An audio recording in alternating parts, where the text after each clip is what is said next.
नमस्कार, पूजा रेसिपीमध्ये सर्वांचे स्वागत आहे। आज आपण करूयात करडीची भाजी। अशी छान आपण करडीची भाजी स्वच्छ पाण्याने धुवून आणि बारीक कट करून घेतलेली आहे। एका प्लेटमध्ये मुगाची डाळ घेतलेली आहे। तेल आपलं छान गरम झालेले आहे। आता मोहरी घेऊयात टाकून। मोहरी आपली तडतडलेली आहे। आता टाकूयात लसणच्या कुटलेल्या पाकळ्या। लसणाच्या पाकळ्या आपल्या तेलामध्ये परतलेल्या आहेत। आता टाकून घेऊ भाजीला तेलामध्ये छान मिक्स करून। मुगाची डाळ आपण छान घेतलेली आहे, टाकून आता घेऊयात मिक्स करून। आता आपण तेलामध्ये आपली छान भाजी परतलेली आहे। आता टाकूयात 1 चमचा लाल चटणी, शेंगदाण्याचा कूट,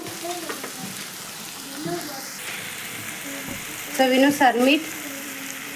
मंद आचेवर 5 मिनिट भाजी छान होऊ देऊ। अशी छान आपली 5 मिनिटानंतर चमचमीत करडीची भाजी झालेली आहे तयार।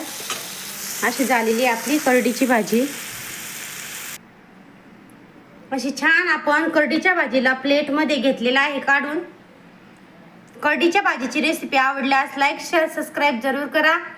कमेंटमध्ये नक्की कळवा आपल्या करडीच्या भाजीची रेसिपी कशी वाटली सर्वांना। बाय।